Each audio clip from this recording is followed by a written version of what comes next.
Sampurasun, saya Ridwan Kamil. Inilah mimpi-mimpi saya tentang Bandung. Inilah mimpi-mimpi saya tentang Bandung.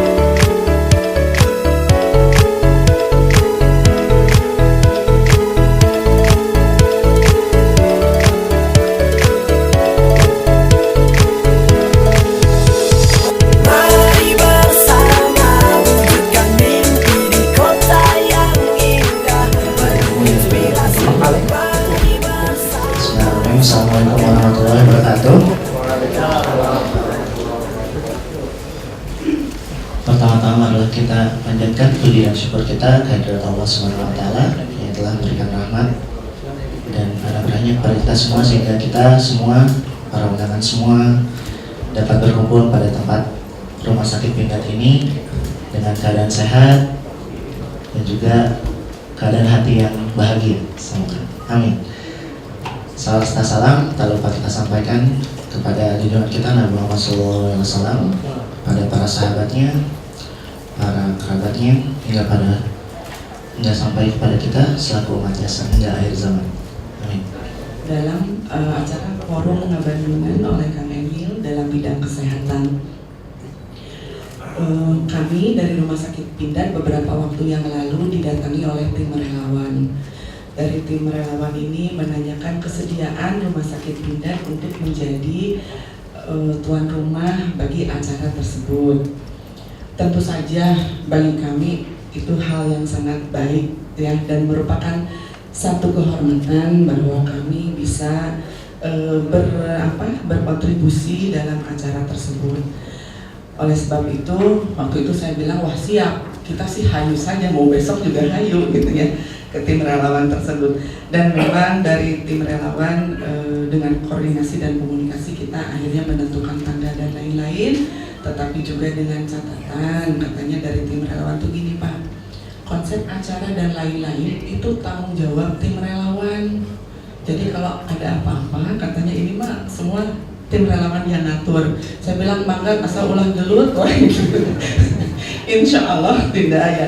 Saya sangat yakin bahwa acara ini digagas dengan niat yang baik, mudah-mudahan bisa terselenggara dengan baik dan menghasilkan manfaat dan tujuan yang baik bagi kita semua, terutama insan kesehatan di Kota Bandung. Amin ya rabbal alamin. Demikian dari saya, mohon maaf dan semoga Bapak Ibu berkenan dengan penerimaan kami yang seperti ini. Demikian, billahi taufik wal hidayah. Wassalamualaikum warahmatullahi wabarakatuh. Sambutan berikutnya ada sambutan langsung dari Bapak Wali Kota terpilih, Bapak Ridwan Kamil. Waktu dan tempat dan persilakan. Bismillahirrahmanirrahim. Assalamualaikum warahmatullahi wabarakatuh. Bapak, Ibu, rekan-rekan relawan yang saya hormati, Dr. Lia, selalu Direktur Rumah Sakit Umum Pindad yang menjadi tuan rumah, terima kasih banyak. Singkat saja, jadi hari ini saya akan lebih banyak mendengar, ya, tujuannya ingin mencerap semua informasi, harapan, permasalahan yang nanti per 16 September setelah saya dilantik akan saya coba perjuangkan apa yang menjadi pemikiran dan kekhawatiran warga. Ini Ngabandungan jilid ketiga karena aspek yang menjadi permasalahan di Kota Bandung ini sangat banyak Pak ya, sehingga satu persatu harus saya pelajari. Saya tidak pintar di segala bidang. Kalau urusan tata kota mungkin sesuai keilmuan saya gitu ya, tapi kalau hal-hal lain ya saya harus belajar. Tapi sebagai pemimpin tentunya filosofinya adalah masyarakat itu akan menjadi sebuah masyarakat madani dengan segitiga sama sisi. Sisi pertama itu adalah pendidikan, sisi kedua kesehatan, sisi ketiga kesejahteraan. Saya merasa segitiga sama sisi itu belum sempurna ya. Pendidikan tadi baru dicurhatin Dewan Pendidikan, luar biasa masalah dan carut marut dan lain sebagainya. Masalah kesejahteraan juga saya diwarisi 500.000 orang miskin ya, yang harus saya perjuangkan kesejahteraannya. Juga setiap saya belusukan masalah kesehatan selalu menjadi curhatan warga. Jadi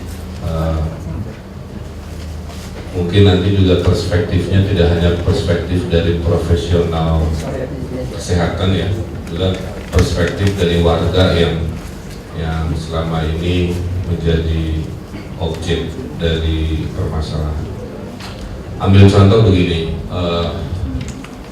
kenapa ada gagasan beberapa puskesmas misalkan dicoba untuk jam kerjanya dibikin lebih larut lah gitu ya. Itu karena curhatan dari warga sendiri. Ada bapak-bapak dan anaknya sakit, pas mau ke rumah sakit ditolak karena surat rekomendasinya tidak didapat di hari anaknya sakit. Karena ditolak, dia pulang membawa anaknya yang sakit, terduduk di trotoar jalan di Jalan Sukajaji, terus kebingungan, kebetulan ada wartawan lewat akhirnya begitu. Dia bilang, kalaulah ada misalkan puskesmas yang bisa buka di malam hari, mungkin dia nggak harus repot-repot sepanik itu dan menjadi korban dari sistem lah, kira seperti itu ya. Itu satu curhatan. Kemudian juga permasalahan kartu sehat di Jakarta Pak Jokowi gitu ya, juga jadi pelajaran apakah sistem kesehatan kita bisa seperti itu dengan lancar. Itu juga akan jadi catatan saya untuk menyempurnakan pelayanan kesehatan di Kota Bandung. Apakah rasio rumah sakit sudah memenuhi syarat? Kalau saya lihat rumah sakit milik Pemkot tidak mengkhawatirkan pelayanannya juga baik. Nah, dengan kondisi kita ini negara berkembang, orang miskinnya banyak, perhatian terhadap warga yang kurang mampu akan menjadi prioritas utama. Seperti itu. Saya kira itu yang menjadi beberapa catatan general. Oleh karena itu saya akan mencatat, jadi nanti moderator yang mengatur sirkulasi masukan ya. Kalau bisa setiap yang menyampaikan, saya memohon dua hal, satu aspirasinya, satu solusinya kalau ada gitu ya. Jadi nggak hanya curhat masalah tapi juga gagasan-gagasan. Nah, tugas saya tentunya merangkai itu menjadi sebuah terobosan dalam 5 tahun membangun Kota Bandung. Saya kira mungkin itu dulu ya. Nanti bisa beberapa pertanyaan saya bisa respon atau beri catatan. Terima kasih. Assalamualaikum warahmatullahi wabarakatuh. Terima kasih pada Kang Emil atas sambutannya. Berikutnya sekali lagi saya umumkan pada Bapak Ibu sekalian, para undangan yang belum mengisi form aspirasi silahkan diisi dulu, diisi dengan lengkap. Setelah diisi, boleh dikumpulkan ke teman-teman panitia yang ada di kanan di kiri. Berikutnya kita akan masuk ke sesi ngabandungan itu sendiri yang akan dibawakan oleh moderator. Berikut profil moderatornya, Dr. Naomi Rukiah, kelahiran Bandung, asli orang Bandung gitu kan? Alhamdulillah. Lulusan FK 4 angkatan 2001, Kepala Bidang Pelayanan Kesehatan dari Rumah Sakit Pindad. Nah, waktu dan tempat dipersilakan Pak Dr. Naomi Rukiah. Ya, terima kasih.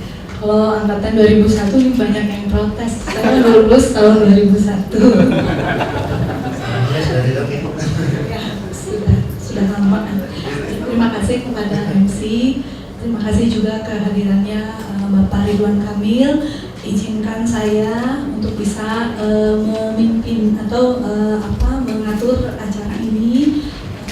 Seperti tadi yang sudah diceritakan, sudah diungkapkan bahwa Bapak Ibu yang hadir di sini, yaitu perwakilan dari ada dari Dinas Kesehatan Kota Bandung, kemudian ada juga dari asosiasi klinik, kemudian Ikatan Bidan Indonesia, ada dari organisasi profesi Ikatan Dokter Indonesia dan lain-lain. Tidak bisa saya sebut satu persatu, boleh menyuarakan nanti karena kertas aspirasinya sudah ada di saya, jadi saya yang akan menunjuk langsung siapa yang pertama akan mengaspirasikan. Nanti kemungkinan besar tidak semua aspirasi masuk, tapi kami akan pilih karena setelah dibaca banyak hal-hal yang sama di sini, hal yang sama, sehingga mudah-mudahan bisa Pak Ridwan Kamil bisa menampung kesimpulannya saja dari permasalahan yang ada gitu. Terima kasih. Assalamualaikum warahmatullahi wabarakatuh. Waalaikumsalam. Kita bersyukur pada Tuhan Yang Maha Esa ini bisa ketemu dengan Kang Emil, calon wali kota Bandung yang kita harapkan di masa 5 tahun yang akan datang. Pertama, bahwa pemberdayaan masyarakat hidup sehat itu penting sekali sekarang karena akan mempengaruhi program BPJS tahun 2014. Andaikan masyarakat Bandung nanti tidak sehat semua, lebih-lebih yang miskin, bagaimana pembiayaan 500 orang yang miskin, makin banyak yang sakit, dan bagaimana nanti beban kepada Kota Bandung mungkin nanti tidak bisa membangun yang lain. Yang kedua, pelaku pelayanan kesehatan perorangan, pemerintah dan swasta di Kota Bandung agar diberdayakan. Untuk diketahui, saya sebetulnya dulu Ikatan Balai Kesehatan Masyarakat. Tadi Kang Emil menyebutkan bahwa di Kota Bandung yang dikenal itu puskesmas. Ada wacana orang yang supaya bukan 24 jam puskesmas. Waktu saya kebetulan di Dinas Kesehatan dulu tahun 2003, ada wacana bagaimana supaya di tiap titik ada tempat pelayanan IGD, tapi tidak dilaksanakan sepenuhnya. Padahal itu yang menjawab untuk puskesmas. Untuk diketahui bahwa puskesmas di Kota Bandung ini 73, tapi klinik swasta sebetulnya ada 450, perbandingan yang sangat signifikan. Dan itu harus potensinya dimanfaatkan. Kalau tidak, ya artinya tidak seimbangan. Padahal itu bisa diberikan. Kedua, bahwa sekarang ini yang paling penting lagi birokrasi. Birokrasi sekarang ini adalah harus diregulasi orangnya, sistemnya. Seolah di koran disebutkan bahwa hak-hak dasar untuk masyarakat itu kurang, di mana masih ada birokrasi, ada perselingkuhan, KKN dan segala macam, dan ini dihapuskan. Sehingga perizinan sekarang di dalam hal klinik-klinik aja mandek, dari 400 baru ada 29, 50 yang bisa, akibat birokrasi yang kurang betul. Saya kira yang lainnya nanti saya lampirkan ini karena dibantu 5 menit, Pak Emil, barangkali nanti sisirikan lah seperti orang lain kalau dikasih. Saya belum ketua IPAKESMAS, ketua ASKLIN, dan ketua Forum Rembuk Peduli Sehat. Alhamdulillah Forum Rembuk Peduli Sehat atau Forum Kota Sehat 2 bulan yang lalu sudah visitasi tingkat pusat, sudah alhamdulillah, mudah-mudahan 2 tatanan kita mudah-mudahan lulus. Nanti September bulan September akan ada informasinya, dan 7 tatanan lagi kita harus mohon dukungannya dari Pak Emil. Terima kasih. Wassalamualaikum warahmatullahi wabarakatuh. Kang Emil ingin melihat potret kesehatan di Kota Bandung. Kami biasanya yang mengatur kesehatan di Kota Bandung itu Dinas Kesehatan Kota Bandung, sehingga kami berharap ada perwakilan dari Dinas Kesehatan Kota Bandung yang bisa sedikit memberi gambaran singkat dan padat tentang bagaimana seluk-beluk kesehatan di Kota Bandung. Kami persilakan perwakilan dari Dinas Kesehatan Kota Bandung. Bismillahirrahmanirrahim. Assalamualaikum warahmatullahi wabarakatuh. Terima kasih atas kesempatannya. Sebelumnya perkenalkan, nama saya Tantan Surya Santana, di Dinas Kesehatan Kota Bandung, Sekretaris Dinas. Jadi permohonan maaf Ibu Kepala Dinas tidak bisa hadir langsung. Beliau sedang pertemuan persiapan SDSN 1 Januari 2014 dengan Menko Kesra, Menteri Keuangan dan Menkes di Jakarta sampai besok. Jadi mohon izin Ibu Kadis tidak hadir, permohonan maaf sekaligus. Berbicara pembangunan kesehatan di Kota Bandung, memang Kota Bandung agak berbeda dengan kota-kota lain tantangannya. Jadi Kota Bandung ini berbeda dengan kota di daerah pesisir atau kabupaten yang lain. Jadi yang paling banyak itu yang perlu lebih ditekankan di aspek regulasi. Sebagaimana kita ketahui bahwa sarana kesehatan swasta di Bandung cukup banyak. Jadi kalau melihat di Kota Bandung ada 30 rumah sakit, ini baik pemerintah maupun swasta. Pemerintah ada 9, swasta ada 21. Pemerintah pun pemilikannya sangat berbeda.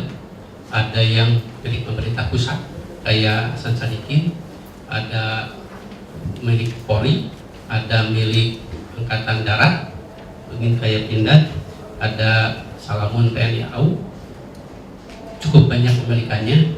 Terus swastanya cukup banyak. Di samping itu juga praktek swasta, klinik, balai pengobatan, dokter praktek hampir 5.000-6.000, jadi cukup banyak.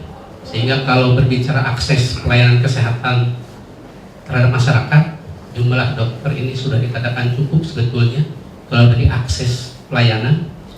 Hanya memang pemerataannya harus perlu diatur. Terus yang kedua, regulasi tentang perizinannya itu walaupun sudah ada Permenkes. Dan yang ketiga, tantangan ke depan adalah 1 Januari 2014 adalah persiapan sistem jaminan sosial nasional. Berdasarkan Undang-Undang 40 tahun 2004, 1 Januari 2015 itu harus sudah dimulai. Untuk itu juga diluncurkan 2011 itu Undang-Undang 24 tentang BPJS, di mana nanti 1 Januari 2014 untuk masyarakat miskin itu akan bertransformasi dilaksanakan BPJS 1 yaitu PT Askes. Hanya salah satu permasalahan yang memang sampai saat ini masih dalam proses, yaitu permasalahan masyarakat pelayanan kesehatan masyarakat 1 adalah tentang kepesertaan, kedua tentang pelayanan, ketiga administrasi. Yang paling besar adalah kepesertaan. Sebagaimana diketahui bahwa Departemen Kesehatan atau pusat sudah mendata masyarakat miskin Kota Bandung dengan kriteria 40% ke bawah sebanyak 366.300 jiwa. Itu hasil BPS PPLS 2011. Ini Pak, 366.300 jiwa. Itu yang ditanggung melalui Jamkesmas kuota pusat. Itu hasil pendataan 2011. Nah, ini sekarang sudah di posisi 2013, otomatis data itu sudah berubah. Hasil kami mendata kewilayahan itu ada 323.070 jiwa. Itu yang berdasarkan data yang kami data di luar kuota pusat. Sehingga untuk itu kami di Kota Bandung sudah ada TKPK yang ketuanya Pak Wakil Wali Kota, itu yang sedang memproses verifikasi antara data pusat dengan data daerah. Jadi kami 1 Januari 2014 akan melaksanakan itu, tapi data belum ada kepesertaan, dan diharapkan 1 Oktober itu sudah ada datanya, sehingga kami bisa MOU dengan PT Askes yang nanti di Undang-Undang 24 itu namanya BPJS. Itu yang permasalahan yang intinya. Kemarin kami sudah dengan Bapeda sebagai tim sekretariat itu sedang proses verifikasi. Ini 1 Oktober harus sudah selesai mungkin Pak.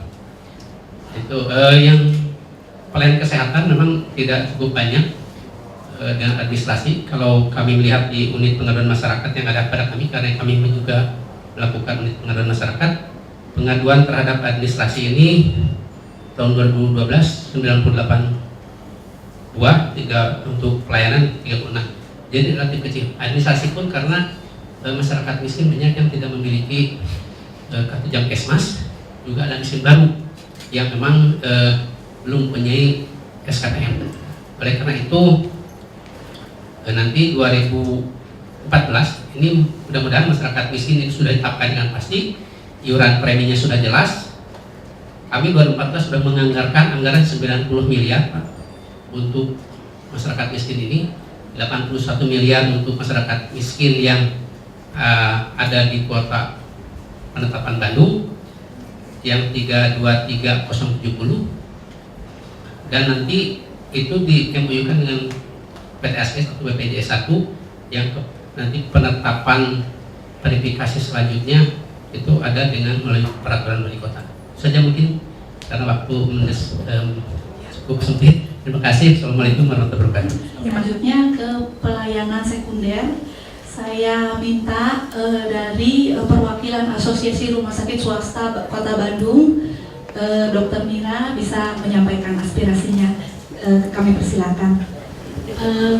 Sesuai dengan yang disampaikan oleh dari Dinas Kesehatan tadi, bahwa tahun 2014 kita akan menjalankan atau mengimplementasikan yang jaminan kesehatan nasional. Kalau dari rumah sakit swasta di sini adalah perannya adalah memberikan pelayanan. Ya. Dalam memberi pelayanan, masalahnya adalah pembiayaan yang masih terjadi gap besar dari biaya yang ditagihkan atau biaya real yang digunakan untuk pelayanan pasien dengan yang dibayar oleh pemerintah. Mengapa seperti itu? Karena ada instrumen yang namanya Inasi Bijis yang dibuat oleh vendor dari Kemenkes. Kebetulan teman-teman saya juga dari Kesehatan Masyarakat UI, yang menurut saya perlu dievaluasi kembali. Sebagai contoh, kemudian saya berikan gambaran karena untuk penyakit tipoid atau apapun juga di obatnya sama. Kalau di rumah sakit tipe kelas A, di Hasan Sadikin, di Pindad, di Hermina, dimanapun juga harusnya sama. Tetapi biaya yang bisa ditagihkan itu ternyata berbeda karena Inasi Bijis itu salah satu parameternya adalah kelas rumah sakit. Kelas rumah sakit itu dilihat dari tipe kelas yang dari jumlah tempat tidur. Padahal obat sama, harusnya yang ditagihkan juga harusnya sama dan nah itu beberapa contoh. Dan jadi Inasi Bijis ini buatan manusia, bukan malaikat Jibril. Seharusnya masih bisa kita evaluasi terus menerus apakah mampu melaksanakan atau tidak. Yang kedua, pembiayaan yang paling besar yang menjadi beban rumah sakit terutama swasta adalah obat-obatan. Di sini mungkin Dinas Kesehatan bisa memfasilitasi obat dengan pabrik-pabrik obat sehingga kami rumah sakit swasta untuk memberikan pelayanan kepada masyarakat miskin bisa mendapat harga khusus juga dalam membeli obat-obatan atau alat kesehatan. Sehingga beban rumah sakit yang selama ini terasa hampir salah satu rumah sakit itu ada dalam satu semester itu 300 juta menanggung biaya dari yang tidak bisa ditagihkan kepada pemerintah. Oleh karena itu kita harus duduk bersama mungkin ya dari Dinas Kesehatan Kota, lalu dari ARSI juga menghitung sebetulnya tarif atau biaya yang paling masuk akal efisien itu berapa. Dan ini bukan satu hal yang tidak mungkin karena ARSI Kota Depok itu sudah melakukan itu dengan Pemda Kota Depok, membuat tarif sendiri yang tidak menggunakan Inasi Bijis, yaitu pakai PPE, tarif pelayanan esensial, dibuat bersama-sama. Satu lagi mungkin stakeholder yang bisa diajak adalah kolegium kedokteran, tergantung dari subspesialisnya masing-masing. Contoh, rumah sakit merasa bahwa mungkin memberikan pengobatan harus begini ini standar pelayanan medisnya. Tetapi kolegium bisa membuat filter yang membuat suatu clinical pathway yang paling efisien, ya bisa sehingga akhirnya ujung-ujungnya nanti kan pembiayaan di sana.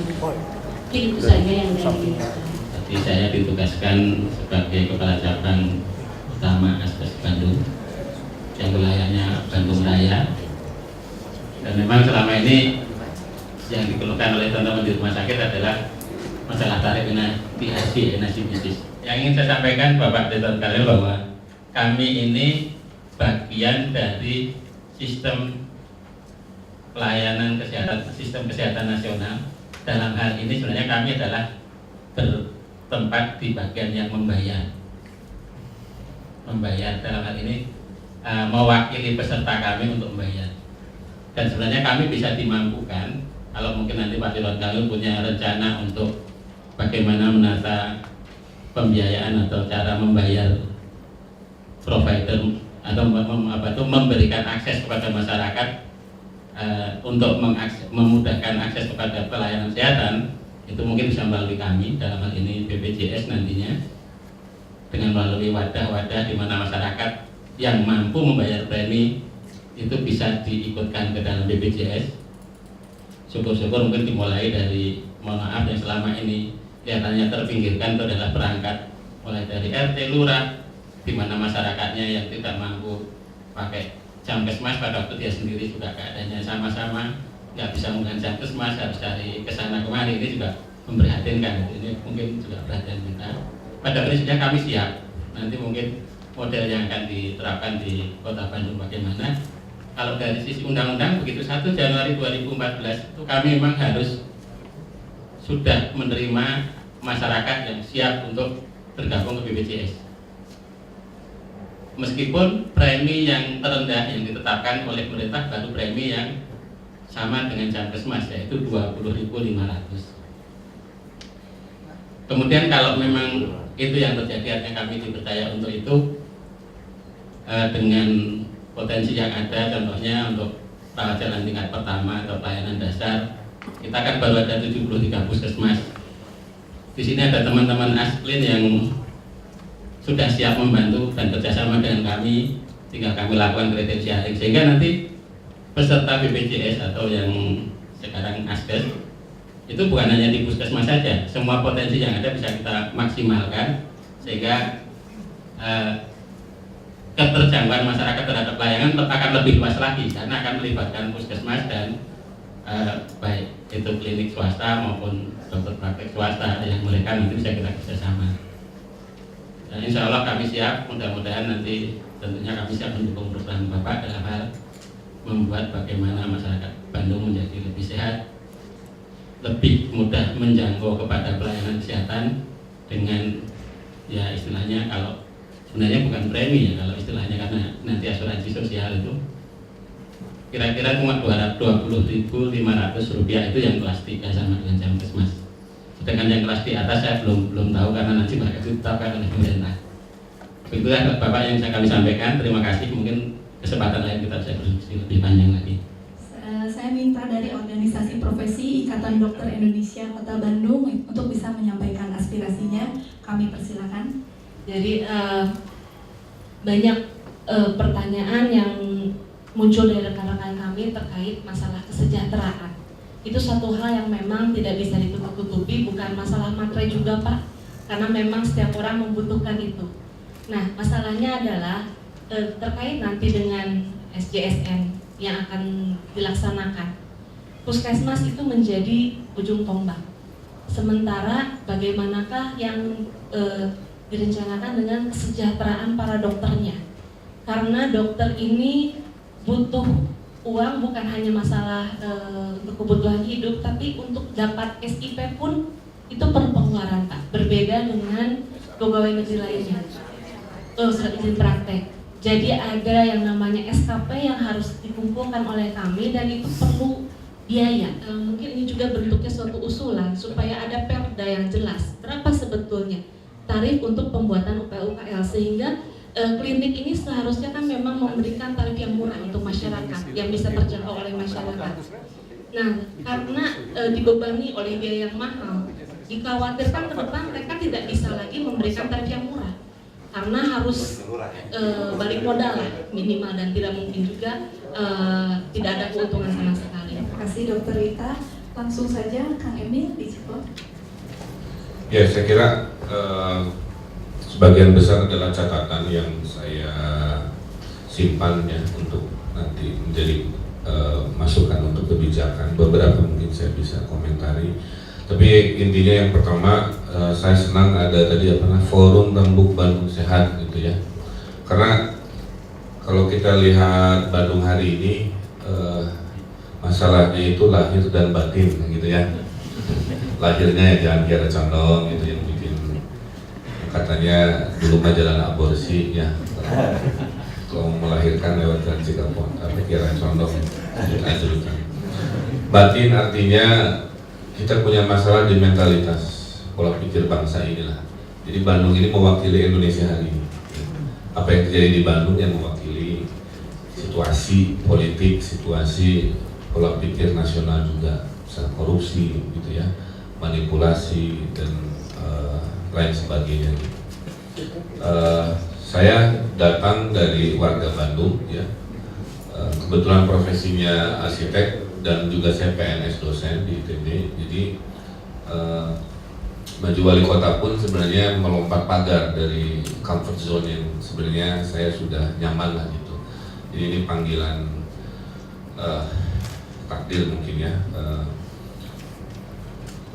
Dari perspektif masyarakat itu pada dasarnya tadi ya, kita belum mencapai yang namanya kesejahteraan, masih ada 1,5 juta orang Bandung miskin, dan juga banyak pengangguran terselubung Pak. Jadi kayak PKL itu juga saya wawancara, saya belusukan, nggak semua pengen jadi PKL, tapi mereka sebagian tidak punya alternatif, tidak punya akses ke perbankan gitu ya. Terus yang masuk organisasi-organisasi semi preman juga pada dasarnya karena nggak ada kerjaan, merasa pede aja dengan seragam, terus melakukan kegiatan seolah-olah sibuk padahal sebenarnya dia tidak bekerja. Jadi ini PR besar saya, karena kalau kesejahteraan ini tidak ada sebuah lompatan yang luar biasa, ujung-ujungnya orang-orang miskin itu kayak nggak berkurang Pak. Kalau kita lihat, saya sempat lihat orang bagi sembako gitu ya, itu antriannya banyak sekali, dan mentalitas kita tuh senang kalau dikasih gitu ya. Padahal menurut Pak Ustadz kan semulia-mulianya manusia itu tangannya di atas gitu. Nah, mentalitas kita tuh masih senang kalau tangannya di bawah. Jadi waktu ada satu proses kita pembagian sembako atau apa, orang kelas menengahnya pun bertanya, Pak sembako buat saya mana? Gitu. Jadi kultur di bawah ini jadi mentalitas besar.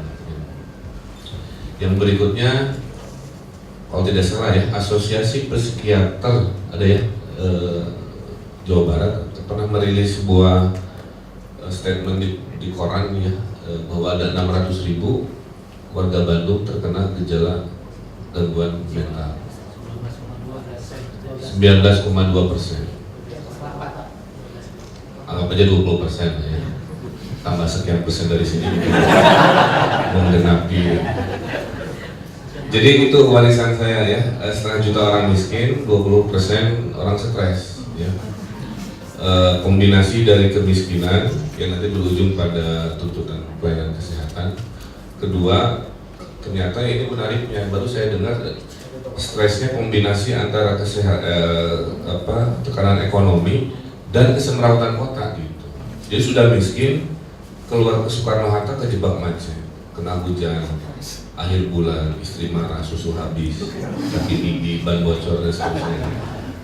Nah ini sehingga saya akhirnya merenung, sedang memikirkan sebuah gagasan yang di luar negeri itu sudah mulai dipraktekkan. Namanya itu adalah indeks kebahagiaan. Ini barang baru, jadi mohon dari dunia kesehatan ikut memikirkan ada sebuah terminologi namanya indeks kebahagiaan, index of happiness ya. Justru pelopornya itu negara Bhutan, negara kecil, untuk mengukur bahwa kemajuan sebuah society atau masyarakat bisa diukur dari indeks kebahagiaan yang abstrak tadi menjadi sesuatu yang real. Disurvei lah, kalau tidak salah tahun lalu dari 150 negara, ternyata Indonesia rankingnya 19. Jadi nggak jelek-jelek amat ternyata. Kadang happy di awal bulan, sedih lagi di akhir bulan, dan seterusnya gitu ya. Nonton berita sedih, nonton infotainment happy lagi. Jadi itu kenapa infotainment nggak bisa dihilangkan. Singapura ternyata ranking 140-an. Jadi rada bangga sedikit. tidak identik orang kaya dengan kebahagiaan. Ya. Pertanyaannya itu ada beberapa sederhana, ada 3 yang saya catat.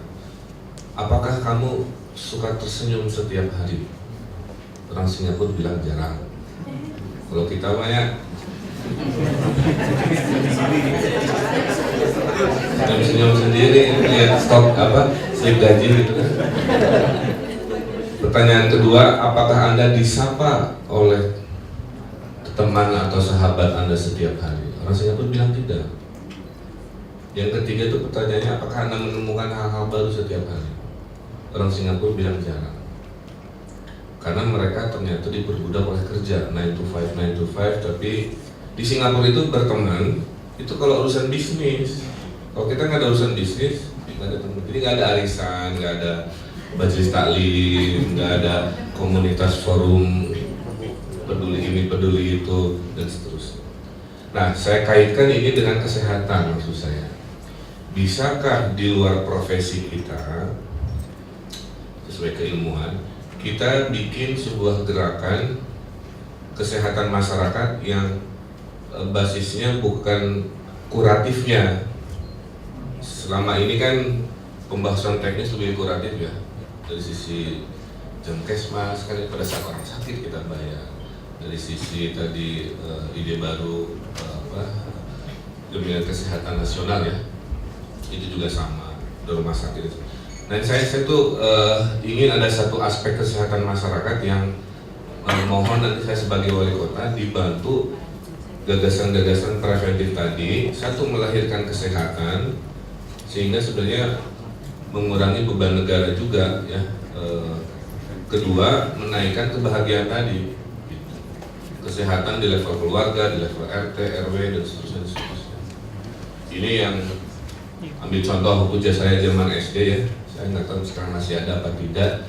Tiap hari apa datang susu Milo, memberikan susu gratis. Itu saya sebagai anak SD menunggu hari itu karena hanya hari itu saya minum gratis nggak bayar. Nanti, nah saya nggak tahu masih ada apa nggak ya. Nah kalau gitu ternyata menurut ya lingkungan kesehatan itu penting, ya saya bisa menganggarkan juga. Ini masih skupnya yang preventif ya. Belum yang kuratif. Nah, saya juga mohon dibantu ide-ide begitu. Ya. Karena tidak mungkin saya membereskan Bandung dengan segala masalah yang saya hitung lebih dari 70 masalah ya.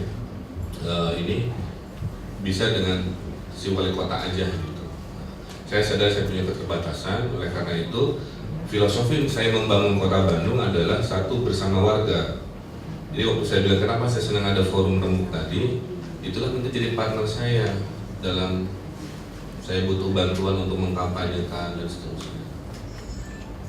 Saya belusukan masih sedih melihat Indonesia yang sudah merdeka 68 tahun ada kamar 2x3 diisi 5 orang. Di daerah stasiun hall orang tidur gantian. Adiknya tidur dari jam 8 sampai jam 2, kakaknya lanjut jam 2 sampai pagi. Ya, meninggal harus dibobok temboknya ya.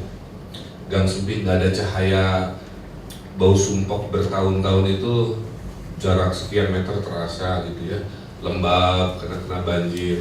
Jadi ada masalah-masalah kesehatan mendasar di luar kuratif yang juga sedang saya renungkan dicari solusi-solusi kesehatannya, kira-kira seperti itu. Ini saya mohon dibantu juga kalau ada gagasan kampanyenya. Saya datang punya rombongan anak-anak kreatif Bandung lah, ya, sebagai dasar sosial saya. Itu mereka jago tuh kalau bikin kampanye. Nah setelah Orde Baru saya jarang lihat ada propaganda yang efektif. Saya anaknya 2 karena korban 2 anak cukup kan itu. Urusan propaganda Orde Baru juara lah ya, doktrinnya gitu kan. Nah sekarang saya agak kehilangan, jadi orang kepikiran nanti setelah saya terpilih saya akan bikin slogan-slogan di pinggir sungai misalkan apalah gitu kan. Ternyata kadang-kadang orang Indonesia kalau dikasih kalimat itu mindsetnya itu terhipnotis. Pernah suatu hari saya ingat orang tuh suka pipis sembarangan ya, tidak di toilet, malah dikasih tulisan siapa yang dilarang kencing di sini tetap aja, karena budayanya itu challenge, melanggar. Akhirnya ada anak kreatif dirubah tulisannya, jadi bukan dilarang kencing di sini. Hati-hati di sini banyak penampakan, nggak ada yang kencing lagi, karena takut mengencingi setan. Jadi poin saya, hal-hal kreatif dengan misi menyehatkan dikombinasi, itu yang sedang saya cari sebagai cara baru mengubah bangsa ini, kota ini dengan kolaboratif.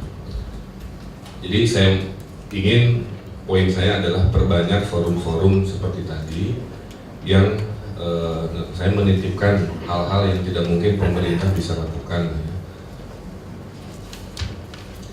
Kemudian, nah ini mungkin nanti yang akan saya jadi partner harian ya dari Dinas Kesehatan. Saya kira saya ingin Pak Tanda tolong lakukan survei kepuasan warga Bandung terhadap kesehatan. Ya, saya ingin benchmarknya dari situ. Apa yang kita bicarakan ini, saya ingin ke objeknya, yaitu si warga Bandungnya.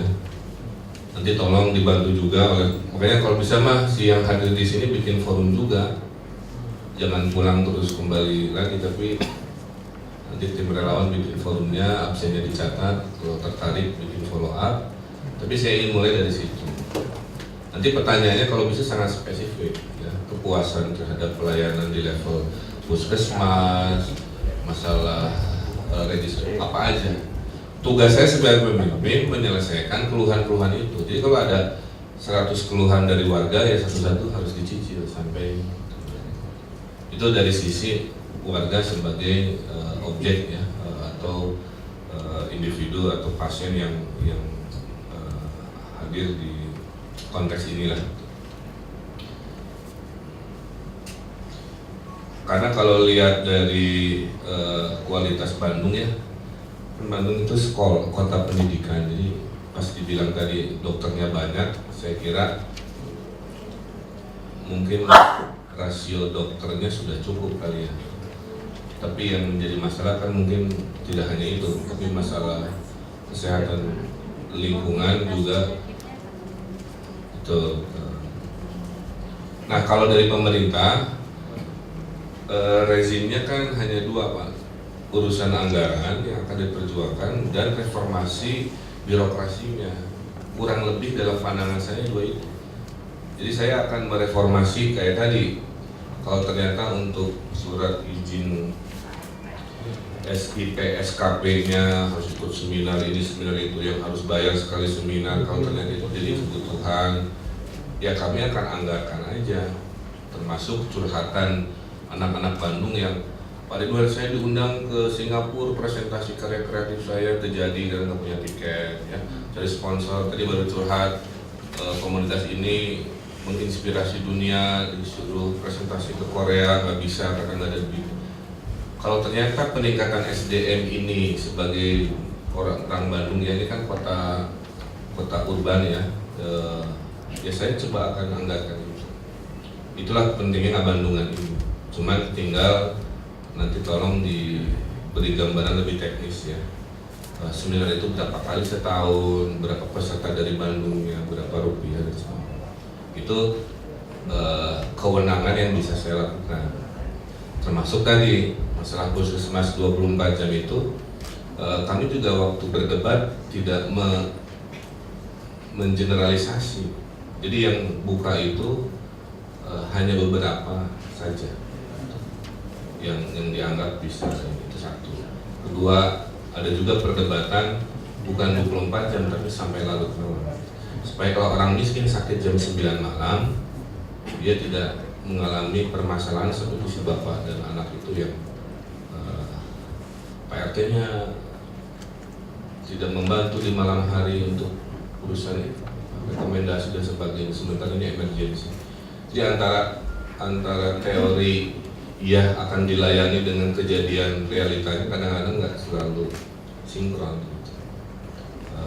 Ada juga yang mengusulkan, ini saya juga masih belum ngerti, katanya bisa nggak puskesmas ada rawat inap beberapa kamar misalkan, itu juga saya nggak ngerti ya, tapi ada curhatan seperti itu. Nah kalau urusannya dana itu yang kewenangan yang bisa kita lakukan. Kedua adalah tadi perbaikan birokrasi. Kalau tadi UPL UKL nya memberatkan ya, saya akan cek apakah dalam urusannya ujung-ujungnya duit itu proporsi terhadap PAD APBD-nya tidak signifikan, ngapain saya persusahkan gitu rezimnya gitu kan, ya udah. Kalau saya pengennya mah gratis semuanya kalau bisa. Pengen Pelayanan umum kan. saya kemarin dicurhatin dinas pajak baru kemarin rombongan satu kanwil. Menurut mereka pendapatan Kota Bandung bisa 2 kali lipat, Pak. Sekarang itu kalau orang bayar makan di restoran ya, si kasirnya itu ngerekap dulu pajaknya, baru direkap dulu baru dilaporkan. Nah dalam proses rekap itu suka ada manipulasi. Yang harusnya bayar 100 juta, ngakunya 50 juta payunan. Padahal tinggal pakai online, di tag mesin kasirnya, itu setiap transaksi langsung kepotong gitu. Ternyata selama ini sudah ada teknologinya, tapi tidak dilakukan. Jadi kalau itu berhasil ada reformasi pendapatan yang katanya bisa 2 kali lipat, kan uangnya kemana lagi ya? Tadi mensuplai apa yang ibu mau dan seterusnya. Jadi ini sistem kota ini kan satu sama lain berkaitan ya. Dari Dokter Mira juga sama tadi ya, masalah mahalnya obat-obat pabrik dan alat kesehatan, mungkin kita bisa diskusi lebih lanjut, tapi saya bisa memerankan peran sebagai wali kota melobi, utusan lobi-lobi sudah saya lakukan. Saya punya teman pengusaha di Jakarta misalkan ya, namanya Pak Tahir dari Gunung Bayapada. Dia itu hidupnya CSR sih mau kesehatan ternyata. Jadi banyak orang-orang kaya di dunia ini fokus charity-nya itu ke bidang tertentu. Nah kalau Pak Tahir ini khusus kesehatan. Jadi dia bilang nanti kalau sudah terpilih hubungi saya, kalau urusan kesehatan dia bisa bantu. Nah itu bantu itu sama dengan ratus-ratus miliar gitu. Tinggal kalau dia ternyata bisa, kemananya kan saya harus dibantu. Ini jadi apa nih komitmen-komitmen itu? Apakah jadi obat? Apakah jadi puskesmas yang fisiknya disempurnakan? Karena saya kalau lihat puskesmas yang saya kunjungi agak memprihatinkan ya, nggak keren aja gitu, malas berobat di sana gitu, gelap, pengen buru-buru pulang barara gitu. Beda dengan kalau kita ke bank gitu ya, bersih gitu sih, ber-AC, nyaman, harusnya nggak susah gitu. Jadi itu PR saya juga yang akan saya cicil pelan-pelan.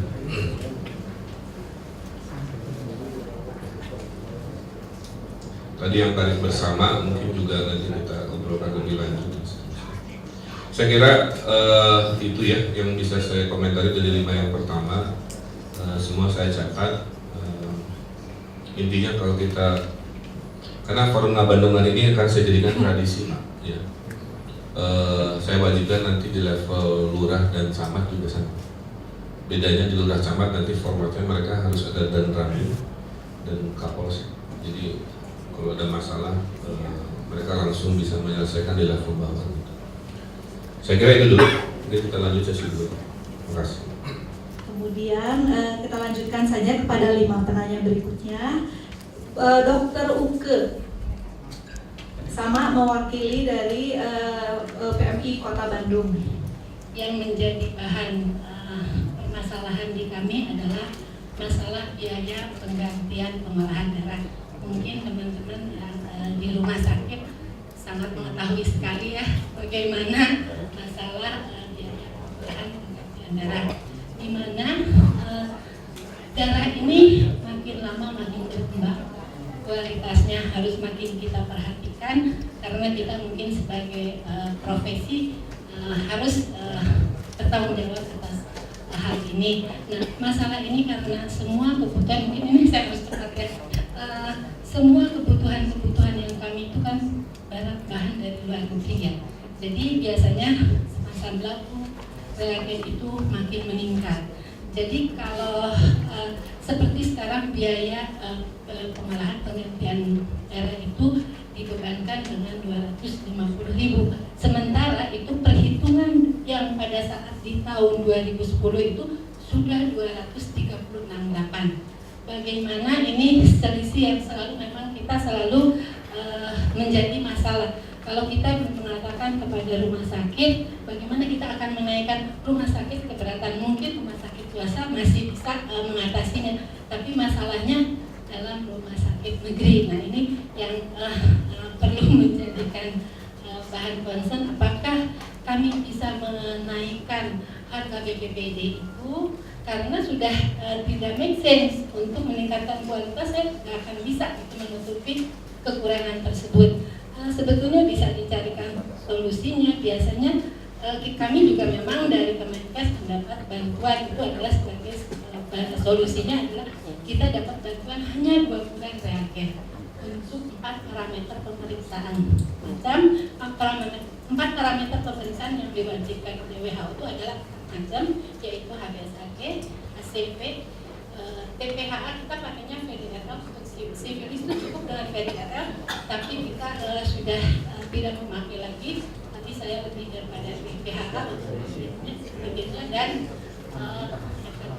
HIV. Nah ini kan cukup mahal. Sekarang kemarin saya sudah mendapatkan surat bahwa reagen akan naik sampai 20%. Lambung darah akan naik sampai 20%. Mungkin perhitungan yang sekarang real itu sudah tidak cukup lagi. Nah ini yang minta menjadi concern, apakah bisa dibantu dari segi anggaran, dibantu di dalam anggaran di APBD-nya atau bagaimana? Mungkin ini yang paling concern. Selama ini dibantu Pemkot gimana? Nah kebetulan kita dapat dari Pemkot itu dalam kualitas adalah kita hibah. Dalam bentuk hibah, alhamdulillah beberapa tahun terakhir ini kita selalu dapat mulai dari 2007. Selanjutnya saya minta perwakilan dari Ikatan Bidan Indonesia, Ibu Firdawarni yang mewakili bidan. Saya di Ikatan Bidan Indonesia Kota Bandung ini sekitar 900-an gitu, kurang lebihnya 900. Kemudian yang melakukan BPM atau bidan praktek mandiri di kisaran 600 yang mempunyai izin praktek mandiri, yaitu di luar jam kerja. Kemudian ada 11 ranting, 6 ranting kewilayahan, diantaranya Cibenying, Ujung Berung, Gede Bage, Tegalega, dan Bojonegara. Kemudian 5 ranting berikutnya di rumah sakit karena 20 atau 30 anggota bidan boleh mendirikan 1 ranting, diantaranya Rumah Sakit Hasan Sadikin, Astana Anyar, Ujung Berung, kemudian Boromeus dan Immanuel. Jadi kami ada 11 ranting. Kemudian program unggulan kami adalah program Bidan Delima, di mana program Bidan Delima ini kerjasama antara Departemen Kesehatan, Ikatan Bidan Indonesia dan BKKBN, yaitu bahwa klien harus merasa puas, bahkan kita melayani lebih dari harapan klien. Itu kemudian barangkali tadi diawali oleh Bapak bahwa Ibu ikut demo. Nah, kami adalah dalam organisasi ini garis komando, artinya patuh tunduk kepada pimpinan yang ada di pusat, patuh tunduk dan mengikuti aturan di pusat selama tidak melanggar hukum agama, hukum tata negara, etika dan moral, termasuk budaya. Kemudian dalam hal demo Pak, sekalian saja barangkali mudah-mudahan ini menjadi inspirasi buat Bapak atau masukan juga. Kalau saya sudah purna bakti, saya jadi bidan kurang lebih udah 40 tahun dan mengabdi di birokrat. Saya berada di lingkungan Dinas Kesehatan Kota Bandung kurang lebih 35 tahun, jadi saya sudah pensiun. Kemudian jadi kalaupun saya ikut demo juga sebenarnya cuma saya tidak ikut demo, barangkali namanya sekali Pak, berbuat untuk kepentingan umat, tidak untuk kepentingan pribadi. Tapi saya garis komando dalam artian seluruh ketua PD yaitu di daerah maupun di cabang tidak untuk memberikan rekomendasi, tetapi juga tidak untuk melarang, karena itu hak para bidan. Karena setiap umat boleh mempertahankan haknya sendiri. Di antaranya barangkali Pak menyambung tadi Bapak sudah diawali dengan demo, barangkali sudah dua kali barangkali demo di lingkungan istana bahwa mereka adalah memperjuangkan nasibnya sendiri. Kenapa? Karena dalam aturan bahwa di antaranya hanya boleh PTT sekali, diperpanjang sekali, berarti 6 tahun. Bahkan ada yang sudah 3 kali, berarti 9 tahun berturut-turut, nasibnya terkatung-katung hanya dengan honor 1,3 JT gitu ya. Nah kemudian ada juga informasi yang saya dapatkan karena bidan itu kalau dokter ada laki-laki dan perempuan, perawat juga begitu. Kalau bidan seluruhnya kalau di Indonesia ini sesuai dengan Kemenkes bidan adalah seorang perempuan. Namun di luar sana ada bidan laki-laki. Kalau di luar negeri ada bidan laki-laki sama dengan dokter. Kalau di Indonesia bidan adalah perempuan. Nah, dalam kenapa memperjuangkan nasibnya karena pada waktu cuti hamil atau melahirkan bidan PTT ini hanya diberi 40 hari. Ya, tentu bagaimana bisa mempertahankan ASI eksklusif kalau diberi cuti hanya 40 hari. Barangkali ini menjadi PR kita semua. Apakah kita tega dengan 40 hari ya meninggalkan putri kita atau misal putra putri kita, atau misalkan kita ngambil cuti 1 bulan setelah melahirkan, berarti sebelum habis masa nifas seorang bidan sudah harus memulai pekerjaannya. Itu barangkali Pak kemudian ya ingin rasanya barangkali kalau dalam guru ada istilah pahlawan tanpa tanda jasa begitu ya kalau dalam guru. Tapi barangkali sertifikasinya tinggi. Nah, yang ingin saya perjuangkan bukan untuk saya pribadi, sekali lagi karena saya sudah pensiun, saya sudah berbakti, sudah jauh dari peredaran sertifikasi. Mohon untuk bidan-bidan ini barangkali bisa direspon, direalisasi oleh Bapak. Untuk anggota saya tolong sertifikasinya samakan dengan para guru. Karena tepuk tangannya untuk bidan. Mohon maaf, bukan sedang membanding-bandingkan, tapi itu adalah kenyataan. Kalau bagaimana Pak? Kalau kami ada istilahnya baru TPP Pak, belum sertifikasi. Kalau sertifikasi guru dan dosen kan sebesar gaji 1 bulannya. Sementara, mohon maaf, bukan sedang membanding-bandingkan, tapi itulah anggota saya. Kalau guru tidak sampai tengah malam, kalaupun misalnya privat juga ada uang sakunya. Kalau bidan 24 malam, bahkan siapapun yang 24 jam, ya 24 jam dan 24 malam juga kapan saja karena untuk bidan. Saking semangatnya Pak, gitu ya. Ya terima kasih. Nah, jadi tolong sekali lagi Pak, tolong sertifikasi untuk para bidan samakan dengan guru sebesar gaji setiap bulannya. Kalau usulkan sebanyak-banyaknya, mudah-mudahan dan kali ini mudah-mudahan ditulis tidak saja oleh Bapak yang sebentar lagi akan dilantik, selamat buat Bapak dan wakil wali kotanya, tetapi mudah-mudahan ditulis oleh malaikat sehingga Bapak bisa terinspirasi. Terima kasih. Terima kasih. Bila taufiq wal hidayah. Wassalamualaikum warahmatullahi wabarakatuh. Selamat siang untuk kita semuanya. Terima kasih ya. Saya minta ini dari Yayasan Thalassemia Indonesia yang mewakilinya Bapak Iman Teja. Yang pertama sebetulnya mengenai konsep preventif. Konsep preventif di Kota Bandung. Di Kota Bandung sebetulnya sudah ada yang namanya komunitas Bandung Sehat. Itu dokter juga udah pernah ya. Kita melakukannya di Car Free Day. Hampir setiap Car Free Day kita selalu ada di sana memberikan pelayanan gratis, sekedar pemeriksaan tensi ataupun konsultasi. Tapi dari situ memang banyak sekali masukan dan banyak sekali curhatan masyarakat yang memang berhasil kita tampung dan kita follow up. Akhirnya mereka datang hanya sekedar lari itu dengan tujuan saya sekalian mau tes darah saya sudah seperti apa. Jadi betul bahwa kegiatan preventif itu bagus sekali dan akan menekan angka kunjungan di rumah sakit pada akhirnya. Berkaitan dengan itu kita pernah mencoba satu model dan sedang masih berjalan, yaitu berkaitan dengan thalassemia, karena kebetulan juga kami di sini sebagai ketua Yayasan Thalassemia, di mana penyakit ini belum ada obatnya. Biayanya minimal 8 juta sebulan, seumur hidup per orang per bulan. Jadi teramat sangat luar biasa, dan hampir 80% dari keluarganya itu adalah termasuk golongan ekonomi lemah, karena tidak ada satu keluarga yang sanggup bertahan terhadap gempuran manakala di keluarganya ada yang penderita thalassemia. Di Bandung sendiri angkanya ada sekitar 253 keluarga di mana ada thalassemia di sana. Tagihannya tinggi-tinggi, Pak. Mahalnya ini untuk pengelolaan hidupnya, karena thalassemia itu akhirnya dia kekurangan sel darah merah setiap bulan, sehingga harus ditransfusi seperti handphone, dia harus dicas setiap bulan untuk bisa digunakan. Penderita thalassemia juga seperti itu, dia harus ditransfusi setiap bulan minimal sekali untuk bisa beraktivitas. Efek dari transfusi ini yang luar biasa.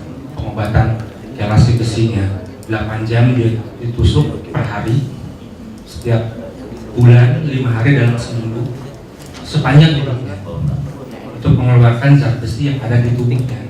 Karena kalau tidak, maka zat besi itu akan mengganggu seluruh organ tubuhnya. Kulit hitam, jadi dia tidak bisa beraktivitas seperti anak-anak yang lainnya. Dengan meningkatnya pengelolaan kesehatan mereka, yang alhamdulillah ternyata dari pemerintah pusat kita sudah berhasil menembus sehingga keluar yang namanya Jampelpas, jaminan pelayanan thalassemia.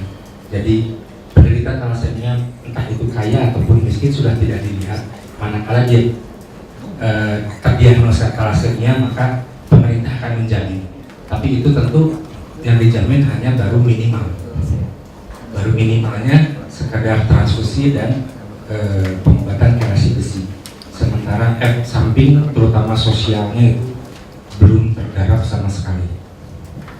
Banyak keluarga yang orang tuanya sudah sarjana, lulusan Unpad, UPI itu, yang akhirnya harus grounded karena harus mengurus anak-anaknya.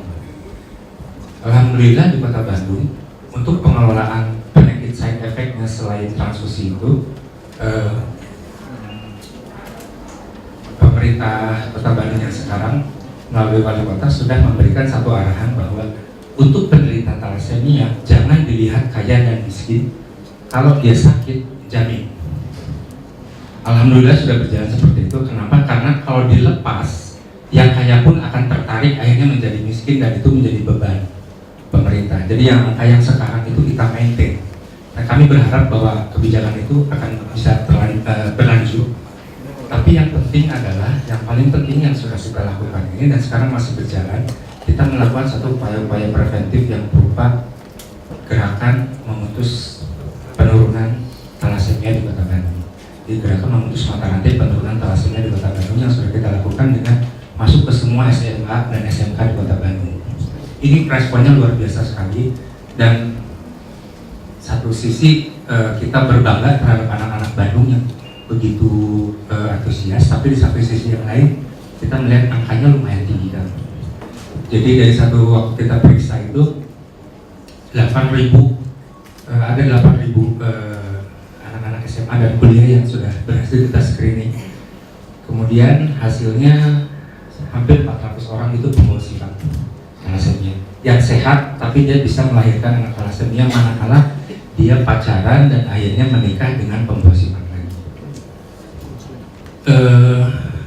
Memang ini program yang berkelanjutan, kita coba jalankan. Hanya memang dari sisi screening itu dari pembiayaan memang agak berat, karena harga pemeriksaan itu tinggi, minimal 350.000 per orang. Memang sekali seumur hidup. Itu kalau acuan dari HTA dari Departemen Kesehatan 350.000. Saat itu gagal kan kita kalau mencoba dengan harga seperti itu. Jadi kita di panitia kerja kita coba untuk itu bisa.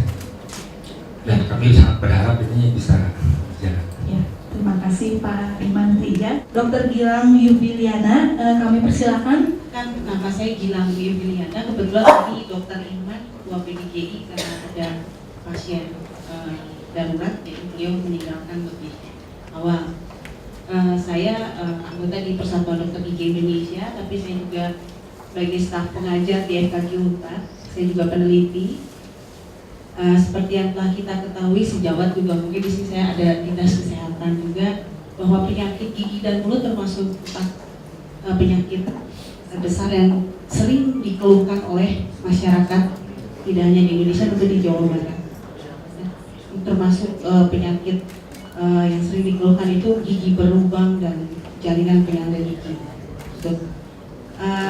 Untuk menjadi sehat, tadi saya sangat berdecak kagum di belakang bahwa ada seorang wali kota yang berbicara, Kang Emil, dari tadi kuratif rehabilitatif saja, promotif dan preventifnya itu memang sangat penting. Apalagi tadi biayanya kan mahal.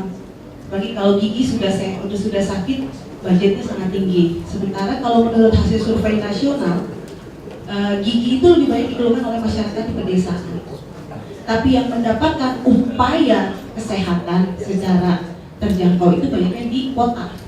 Berarti ada berarti apakah di desa itu tidak ada sumber dayanya atau alat-alatnya? Karena gigi itu mustahil bisa bekerja tanpa alat dan teknologi.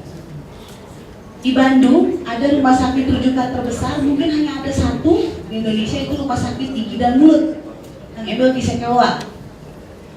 Satu lagi kita punya yayasan celah bibir dan langit-langit, itu tempatnya di Sekewa. Tempatnya sempit. Punya siapa? Dukdek. UPT punya FKG Unpad, punya Unpad. Nah, itu kalau masuk itu dukdek, bujur kena, maju, mundur, semua kena. Mobil masuk situ pasti. Padahal yang masuk juga mobilnya bagus semua ya, tapi memang jalannya. Nah, beberapa tahun yang lalu memang aset itu akan dibuka karena itu tanahnya hampir 99% tanah Unpad. Tapi biasalah, penduduk yang sudah lama, lalu tiba-tiba ada sertifikat label dan lain sebagainya. Tapi sampai sekarang akses ke monumen belum bisa dibuka. Karena ini Bapak Wali Kota urusannya regulasi, kebijakan, ya apalagi kalau bisa dibuka itu jalan. Sehingga kita punya ambulan, lalu di dalam itu rumah sakit gigi dan mulut itu jadi rumah sakit rujukan loh. Dan tidak ada lagi yang punya. Itu tinggal dibuka sebetulnya. Tapi masih mentok hingga detik ini. Semoga ya Kang Emil.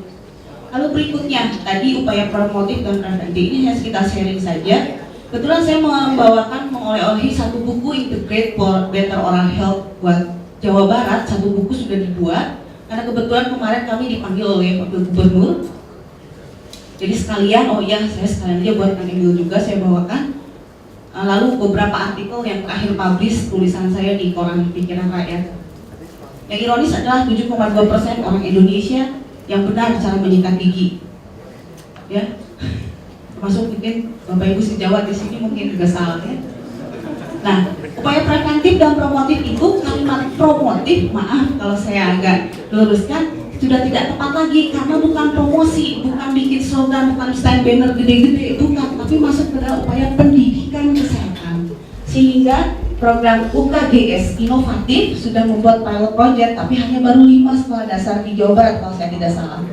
Dengan kerjasama UKGS Jawa Barat ya, Pak Panca kalau nggak salah, lalu FKG Unpad dan GAZ Jerman, ujung-ujungnya Artos kan.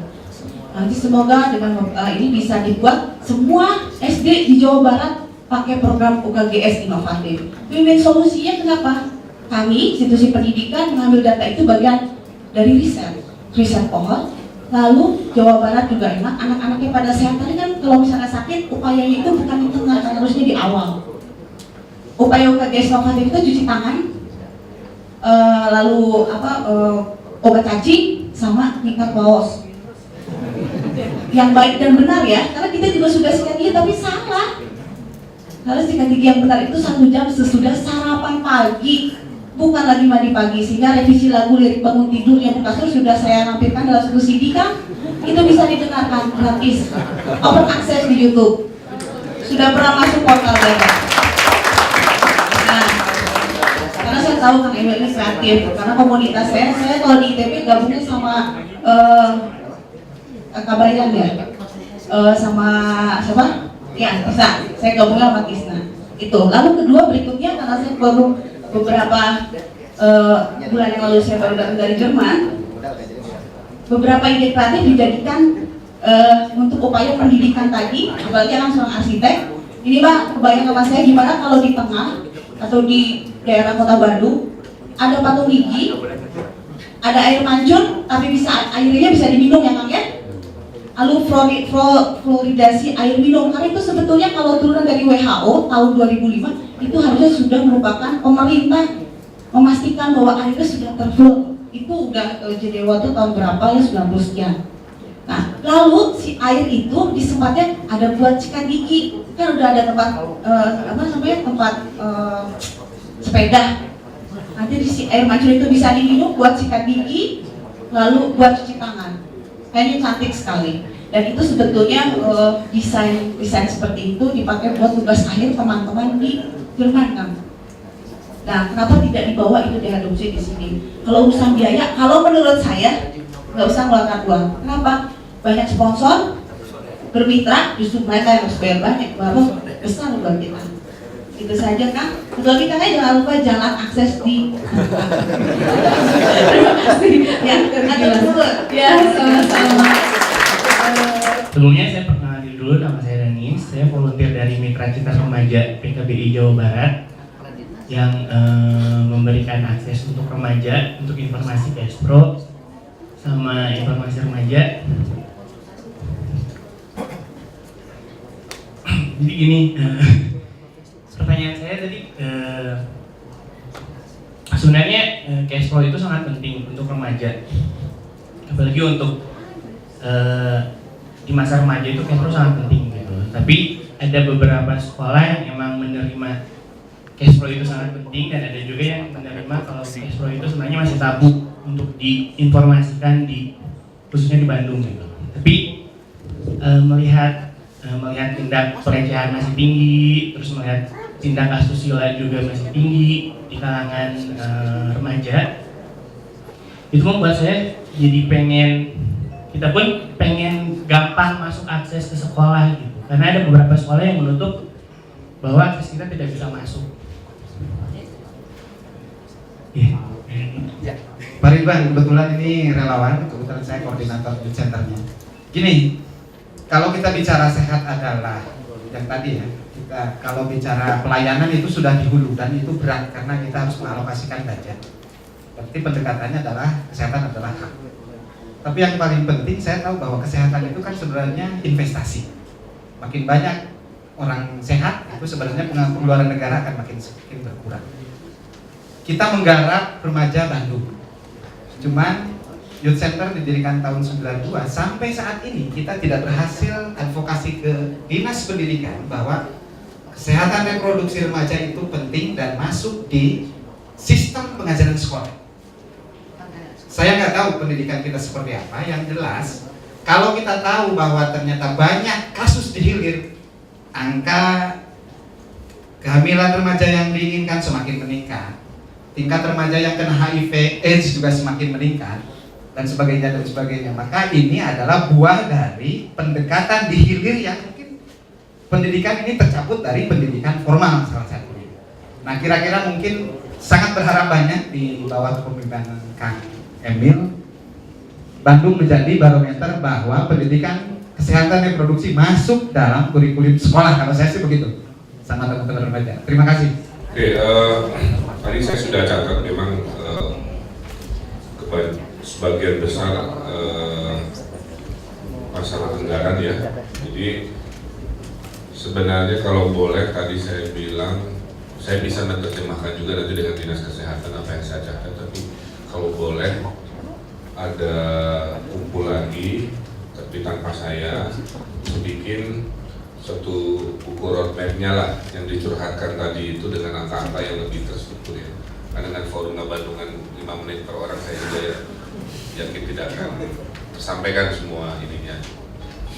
Angka-angka itu, angka data itu penting untuk tadi kalau ternyata tersimpulkan ada 100 masalah yang harus kita selesaikan, ya saya cari solusi secepat mungkin ya. Kayak PMI tadi sambil saya dengarkan poin-poinnya, intinya kalau hibahnya dinaikkan, mungkin masalahnya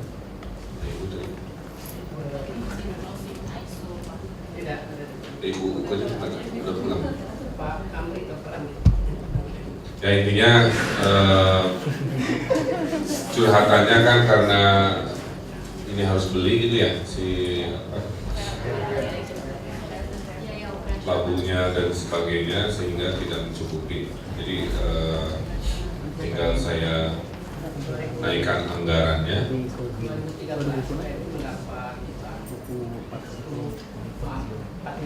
10,4 miliar.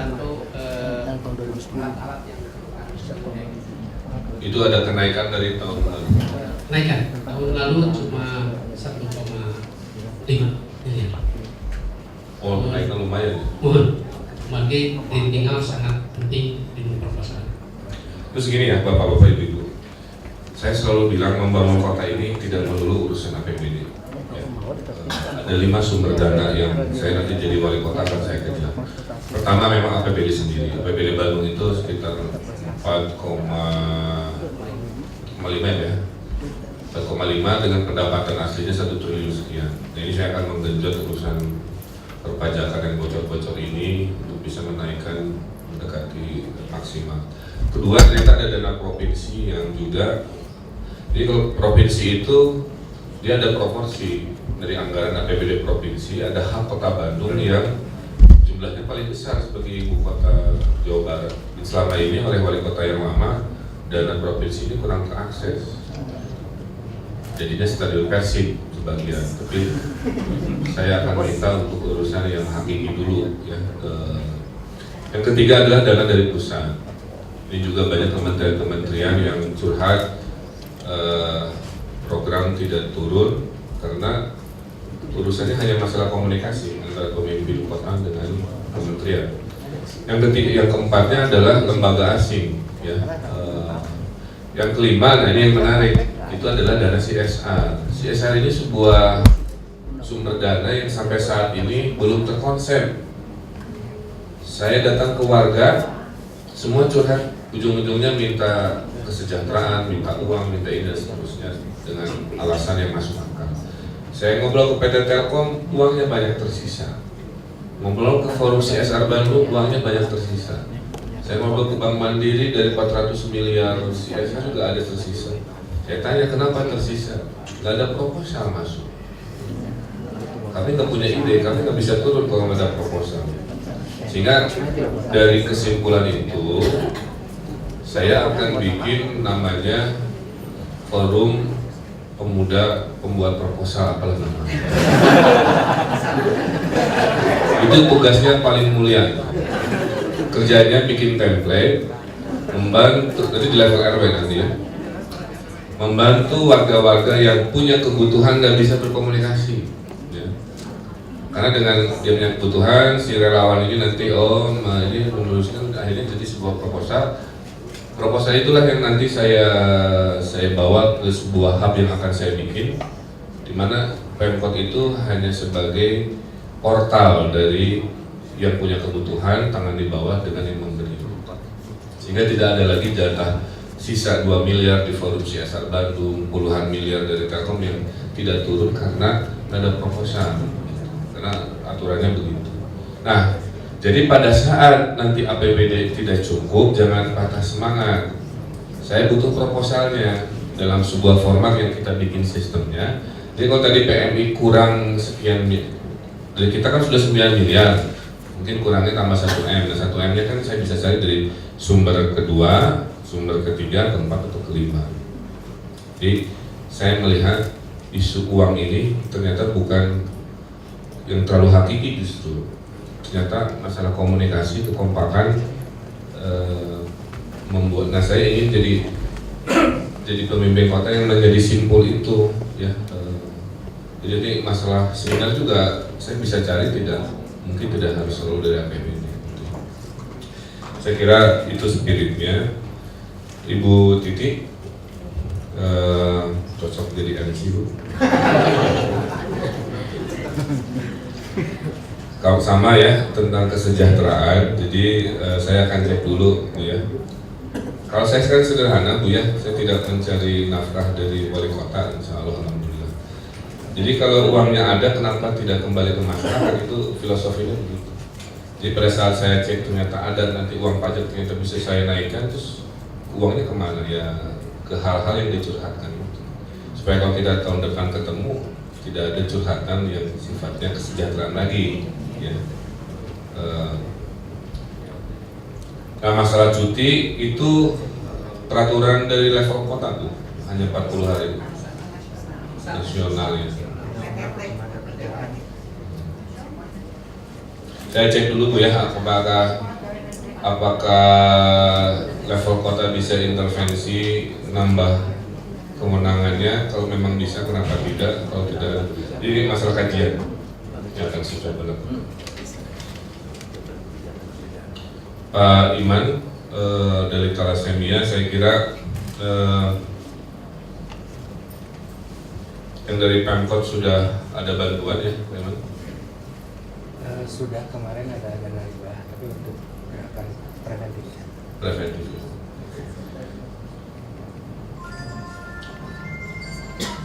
Dukungan dari kita akses ke sekolah, kira-kira itu ya. Plus tambahan buat screening yang tadi 300.000 per 300.000 itu per orang. Per orang. Per orang per screening. Per orang sekali tes, sekali seumur hidup. Oh, sekali seumur hidup. Memilih 8.000 siswanya itu sukarela. Kita datang ke sekolah, kemudian kita presentasikan apa itu thalassemia. Kemudian kita ajak mereka untuk melakukan pencegahan dengan mendeteksi secara dini siapa dirinya. Nah, mereka yang ingin tahu siapa dirinya, artinya apakah pembawa sifat atau bukan, mereka mendaftarkan diri untuk 300.000 itu yang bayar mereka sendiri. Yang kali ini yang sudah kita lakukan itu 350.000 itu tarif yang sebetulnya terjadi sekarang, harga keekonomiannya. Kemarin kita menggunakan itu gagal, sehingga kita coba challenge dengan harga 100.000 dan 140.000. Ternyata banyak yang ngacung. Waktu 350.000 nggak ada yang ngacung satupun. Mendingan beli pulsa. Tapi begitu kita challenge dengan harga 100.000 dan 140.000 sekarang, karena sudah 2 tahun, itu banyak ternyata yang mau. Mau itu membayar sendiri berarti? Betul, membayar sendiri. Walaupun itu berarti di laboratorium kita di PMI Medical Center kerja keras habis-habisan. Dan itu level SMA ya? SMA dan kuliah. Kampus. SMA dan kuliah. Ya. Karena gini, kalau saya lihat dana pendidikan kan tinggi ya, 20% dari APBD. Itu Dinas Pendidikan mengelola lebih dari 1 triliun.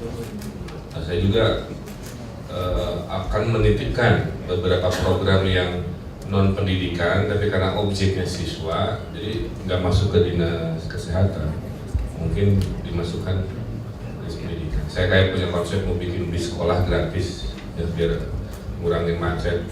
Itu bukan ke dinas perhubungan sebagian, tapi karena hubungannya anak sekolah, karena perhubungan tidak diatur undang-undang harus 20%, saya titipkan pembelian bisnya sebagian ke dinas pendidikan.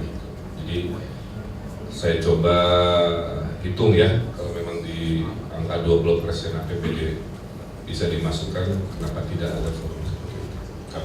Anggaran itu? Karena kan, mohon maaf, ini kegiatan ini belum pernah di kota yang lain. Satu model pencegahan yang sistematis masuk ke SMA itu belum pernah. Bandung yang pertama kali ya, tapi ini belum dideklarasikan.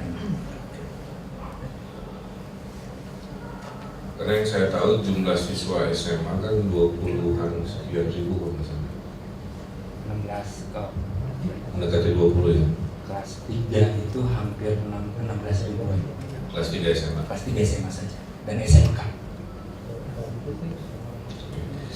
Oke, saya kira itu komitmennya ya, yang bisa saya coba logikakan. Ke Dokter Gilang, penyair juga ya, Bu Dokter ya. Jadi mulai sekarang saya baru tahu sikat gigi 1 jam setelah sarapan pagi. Pesan gigi saya jelek. Korban lagu. Yang kewenangan wali kota banget, saya coba cek ke dinas Distarcip ya. Apakah akses jalan ke rumah sakit itu bisa membebaskan lahan yang sebenarnya lahan milik Unpad ya. Memang kalau ada urusan perlahanan ini isu sosialnya ini ya cukup kompleks ya. Tapi nanti kita coba perjuangkan. Kemudian masalah tadi dengan cara-cara, nah ini saya mohon ke yang hadir di sini ya. Bandung ini kan 60% anak muda. Saya melihat karakter sosiologisnya orang Bandung ini sisi positifnya ya. Pertama, mereka itu muda, kemudian kreatifnya tinggi. Sudah kreatif, mereka kompak. Punya komunitas di Bandung itu lebih dari 5.000 saya catat. Tidak ada kota di Indonesia yang dikit-dikit bikin kelompok gitu. Hanya di Bandung. Semua jenis komunitas di Bandung ada. Komunitas sepeda aja ada puluhan Pak. Ya, lihat aja koran PR tiap minggu. Itu nggak habis-habis komunitas hanya urusan sepeda. Belum. Nah ini tadi kita bikin komunitasnya untuk juga kampanye ini tidak hanya urusan para dokternya, justru oleh kita yang tadi ya teori preventif ini saya ingin bikin sebuah perubahan di situ. Dan kalau komunitas di Bandung hobinya pakai singkatan Pak, jadi ada di sepeda komunitas Matador, manggil tanjakan dorong. Jadi komunitas downhill. Di Dago Pojok ibu-ibu bikin komunitas Rojali ngeband, singkatan dari rombongan janda liar.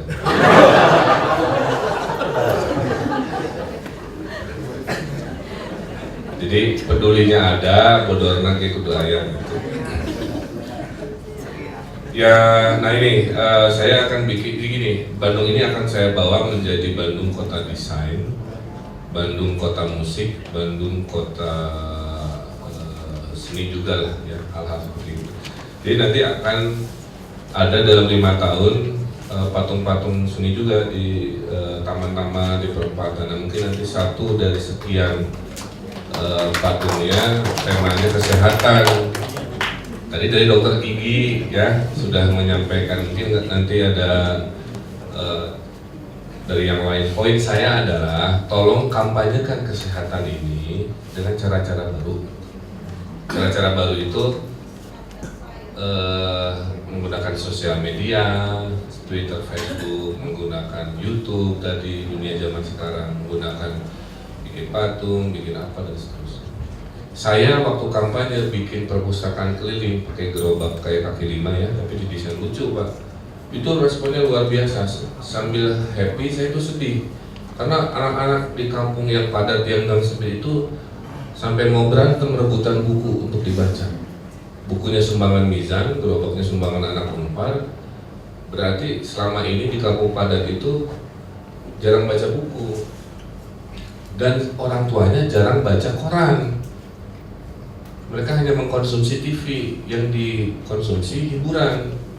Jadi nggak pernah ada upgrading ilmu pengetahuan. Maka lahirlah gagasan dari belusukan itu, saya mau bikin mading di level-level RW.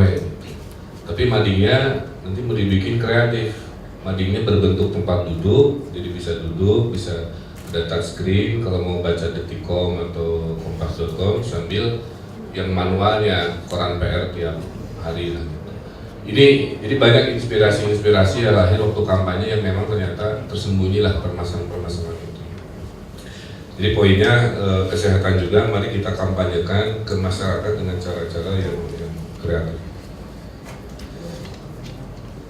Terakhir tadi dari komunitas mitra serta PKBI untuk kesehatan reproduksi, saya kira ini contoh bahwa isunya adalah saya akan mempermudah akses supaya kampanye ini menjadi mungkin bukan kurikulum ya, tapi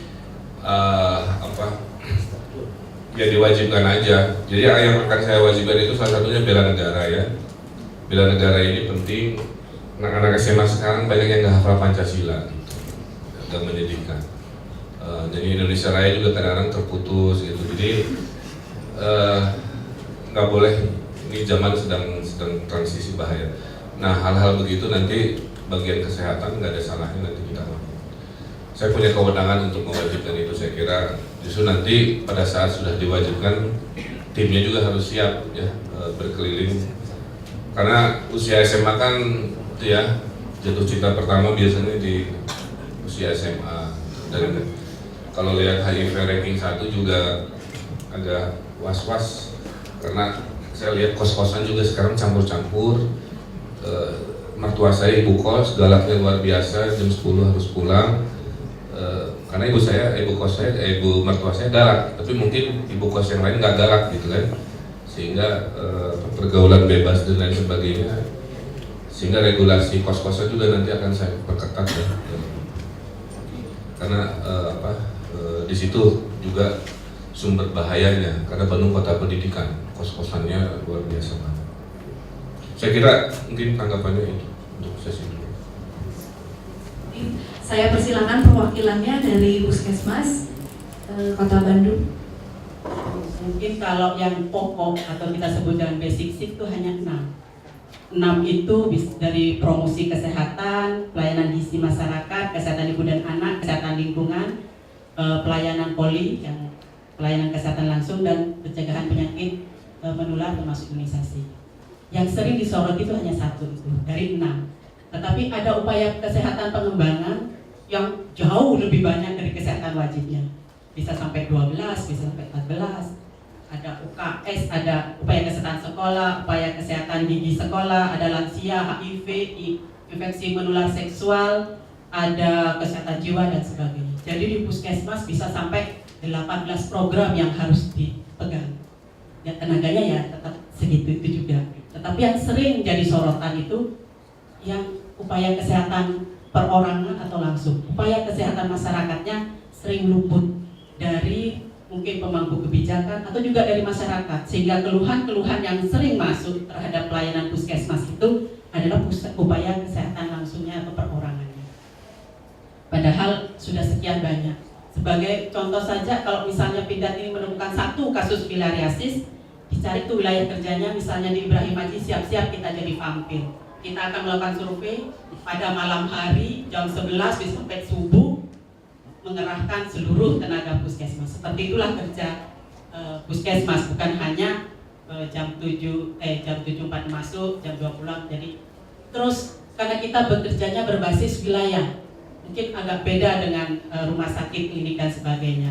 Dan kenapa di Kota Bandung 30, karena kami 30 kecamatan, jadi 30 PT Puskesmas. Mungkin seperti itulah gambarannya, sehingga kalau ada keluhan, kadang kami itu kan 1 dari 18 program yang sering dikeluhkan oleh masyarakat. Dengan banyaknya program itu tentu kami banyak dibantu oleh mitra kerja kami seperti kader, LSM, lintas sektor yang sektor formilnya. Oleh karena itu mungkin pada kesempatan ini kami mohon pada misalnya media kami untuk bertemu dengan Pak Camat, Pak Lurah, dengan Loka Karya Mini tiap 3 bulanan. Tapi kadang itu sering juga tidak hadir, tidak dianggapnya itu kan urusan kesehatan ya. Mungkin bisa ditekankan bahwa ini adalah upaya kesehatan kita bersama gitu. Bisa lebih care kalau kita mengadakan Loka Karya Mini triwulanan dengan lintas sektor dan sebagainya. Mungkin kalau ditekan dari atas bisa lebih lebih care terhadap upaya kesehatan masyarakat ini. Karena tidak mungkin kita bekerja sendiri dengan tenaga yang sangat terbatas di Puskesmas. Oleh karena itu tadi dikatakan Puskesmas akan jadi gatekeeper nanti pada SJSN. Apalagi dengan wacana 24 jam. Kalau kami mungkin tidak kaget, untuk Ibrahim Haji memang Puskesmasnya 24 jam, tapi untuk persalinan. Kami rawat inap juga untuk persalinan juga 24 jam. Tetapi kalau dengan plus pelayanan yang lain, memang harus perlu dipikirkan lagi tentang ketersediaan tenaga. Kami sangat antusias sekali dengan upaya preventif dan promotif, itu bidang kami di upaya kesehatan masyarakat. Dengan desain-desain mungkin di ruang terbuka hijau atau di taman-taman ada promosi kesehatan, ada pesan-pesan kesehatan yang terselip di situ. Kawasan tanpa rokok lah dan sebagainya, mungkin yang itu perlu ditekankan. Ini kalau Bapak nanti bisa hadir di Musrembang, biasanya ruangannya full asap rokok. Ya, bisa hadir di pertemuan-pertemuan, bisa kelihatan. Mungkin dimulai dari sektor formal dulu yang mau berperilaku hidup bersih dan sehat atau PHBS kita lebih ditekankan. Itulah yang mungkin sampaikan dari Puskesmas supaya tidak memandang Puskesmas hanya satu program dari sekian banyak program yang harus kami laksanakan. Dengan itu belum lagi dengan ditambah berbagai tempat praktek kerja lapangan dari institusi kesehatan, belum sebagai tempat penelitian dari berbagai penelitian tentang kesehatan juga kami lakukan di Puskesmas. Saya kira ini sekedar jadi curhat. Perhatian, tidak apa-apa. Jadi kami preventif, promotif, kuratif, dan rehabilitatif semuanya memang dikerjakan di Puskesmas. Terima kasih. Akhirnya, Assalamualaikum warahmatullahi wabarakatuh. Hanya mengingatkan saja mungkin kepada perdanya sebetulnya sudah ada Mas ya. Perda sudah dibuat untuk kawasan tidak merokok, salah satunya angkot yang menjadi perhatian kita semua ya. Di angkot itu banyak anak-anak. Sebagai pertimbangan 23% dari anak-anak di Jawa Barat itu tinggi badannya kurang dari normal. Salah satunya yang disebabkan karena rokok pasif dari orang tua atau dari lingkungan. Saya juga masih menemukan kafe-kafe di Jalan Riau, ya, Grogol, ada yang tidak memiliki area yang bebas rokok. Jadi mungkin harus konsistensi perizinan saja harus di dan konteksnya ya monitor evaluasi. Publik yang biasanya rumit membosankan waktu di workshopkan dengan komisi itu hasilnya luar biasa. Susah saya ceritakan, tapi poin itu rumah sakitnya jadi lebih bagus, kampanye kesehatannya juga jadi lebih profesional gitu ya. Jadi saya terinspirasi dan mungkin itu akan saya pakai untuk mereformasi komunikasi kesehatan ini ke masyarakat ya, supaya Bandung juara juga dari sisi itu. Tadi yang 3 bulanan forum kesehatan saya kira saya bisa inikan untuk camat lurah ya. Camat lurahnya juga akan saya lelang sama ya, karena banyak yang kelamaan, banyak yang karena sekarang mengakses saya itu mudah. Saya sebelum dilantik aja sekarang Bu ya, sudah lebih dari 4.000 komplain masuk gitu, lewat Twitter, lewat SMS gitu. Jadi kasihan lah saya ya. Isinya menyapa tapi komplain semua. Jadi rata-rata sekian persen komplain tentang lurah camat yang tidak ada di tempat, kartu kesehatan kartu keluarga yang 6 bulan belum keluar, IKTP macam-macam yang reformasinya juga lumayan besar ya. Saya senang tadi ada 24 jam persalinan. Kalau isunya adalah kompensasi kesejahteraan ya itu nanti akan saya perjuangkan supaya tidak ada kejadian orang kesusahan mendapat akses kesehatan. Nah terakhir yang merokok saya kira perdanya sudah ada, tinggal saya aksi aja ya, tidak usah terlalu berwacana terhadap isu tentang rokok juga. Termasuk akan saya kurangi juga itu iklan-iklan rokok ya, yang memang duitnya banyak sih Bu ya. Jadi ketemu pengelola yang hobi duit jadi nyambung memang. Jadi tinggal dicari. Berapa? Nah itu memang agak dilematis Bu. Makanya saya nanti dengan forum CSR tadi, ya, saya akan sampaikan ke warga pada saatnya tiba. Disinilah Anda mengakses sebuah sumber dana yang sudah dikoordinir oleh wali kotanya dengan perusahaan-perusahaan terpilih yang bisa diini. Kalau sekarang kan mereka nyari-nyari sendiri. Nah sekarang mau saya rangkul itu semua.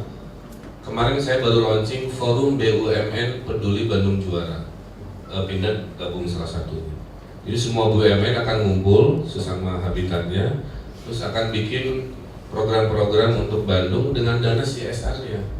Itu ada ada belasan triliun per tahun harus habis dana CSR itu. Dan rata-rata tidak habis karena tidak terakses. Jadi ini saya akan merevolusi itu dari Kota Bandung. Mudah-mudahan dengan begitu tadi ya kekhawatiran dana dari perusahaan rokok juga bisa kita. Saya kira itu Bapak, Ibu-Ibu, mungkin belum sempurna prosesnya, tapi ini forum yang akan dirutinkan. Mudah-mudahan hasilnya juga bisa saya perjuangkan bersama dinas terkait.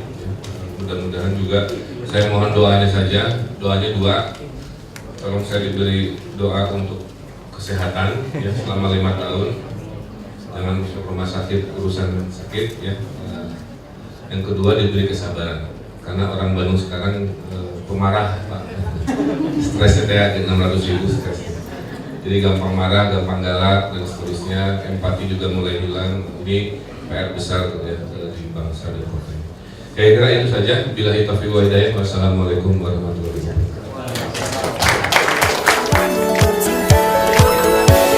Ayo, kita beberes Bandung.